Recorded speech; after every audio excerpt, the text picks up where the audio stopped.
بسم اللہ الرحمن الرحیم۔ امام حسن علیہ السلام کی شجاعت کے دلائل۔ خاندانی وراثت۔ سب سے پہلے امام حسن علیہ السلام کا تعلق اس خاندان سے ہے جس میں تمام افراد کمالات کی انتہا پر فائز ہیں۔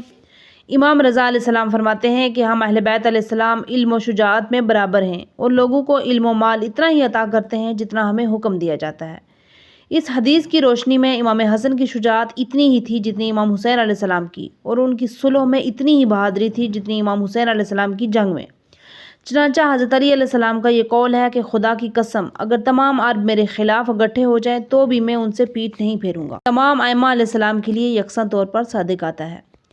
عملی شجاعت اور جنگی مارکے۔ امام حسن علیہ السلام نے اپنے والد ماجد کے دور خلافت میں جنگ جمل، جنگ صفین اور نہروان میں نہ صرف شرکت کی بلکہ اہم کردار بھی ادا کیا۔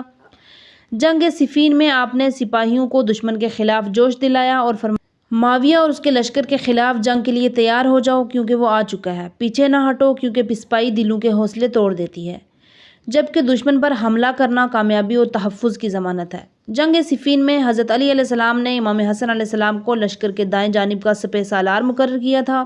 اسی طرح جنگ جمل کے موقع پر کوفہ سے ذیقار تک لشکر کی قیادت بھی امام حسن علیہ السلام نے سنبھالی۔ جنگ صفین میں بہادری۔ جنگ صفین میں زبرقان بن حکم نامی ایک جنگجو نے مبازر طلب کیا تو امام حسن علیہ السلام نے اس کا مقابلہ کرنے کے لیے قدم بڑھایا۔ جب زبرقان نے پوچھا تم کون ہو تو امام نے فرمایا میں حسن بن علی ہوں۔ یہ سنتے ہی زبرقان پیچھے ہٹ گیا اور کہا میں وہی شخص ہوں جس نے رسول خدا صلی اللہ علیہ وآلہ وسلم کو تمہیں اپنے سامنے بٹھائے دیکھا تھا۔ میں ایسا نہیں ہو سکتا کہ نبی صلی اللہ علیہ وسلم کو دیکھوں اور ان کے بیٹے کا خون بہاؤں۔ جب یہ خبر حضرت علی علیہ السلام تک پہنچی تو انہوں نے فرمایا میرے بیٹے کو روکو، کہیں اس کی جدائی مجھے غمزدہ نہ کر دے۔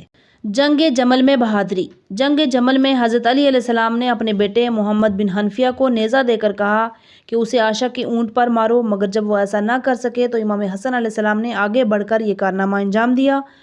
محمد بن حنفیہ شرمندہ ہوئے مگر حضرت علی علیہ السلام نے تسلی دیتے ہوئے فرمایا رنجیدہ نہ ہوں کیونکہ امام حسن علیہ السلام نبی صلی اللہ علیہ وآلہ وسلم کے فرزند تھے جبکہ تم علی کے بیٹے ہو۔ یہ تمام دلائل واضح کرتے ہیں کہ امام حسن بے پناہ شجاع تھے اور تاریخ میں ان کا نام ہمیشہ بہادروں کی صف اول میں چمکتا رہے گا۔ صبر۔ صبر لغوی اعتبار سے صبر کا مطلب خود کو قابو میں رکھنا اور مصیبت و تکلیف کے وقت بے قراری سے بچانا، یعنی جب کوئی انسان کسی آزمائش میں مبتلا ہو تو اپنے دل کو مضطرب ہونے سے روکے، اپنی زبان کو شکایت سے باز رکھے، اپنے اعضاء کو غیر معمولی حرکات سے بچائے۔ صبر در حقیقت رضا اور اللہ کے حکم کے آگے تسلیم ہونے کا نتیجہ ہے۔ جب بندہ رضا کے مقام پر پہنچ جاتا ہے تو وہ اللہ کی طرف سے مقرر کردہ ہر چیز کو قبول کرتا ہے اور اس پر صبر کرتا ہے، یہی صبر جمیل ہے۔ امام حسن علیہ السلام صبر و استقامت کا کوہ گراں تھے، جب سختیوں کو خیر مطلق سمجھتے تھے اور فرماتے تھے کہ ایسی بلائی جس میں کوئی برائی نہ ہو وہ یہ ہے کہ نعمتوں پر شکر کیا جائے اور مصیبتوں پر صبر کیا جائے۔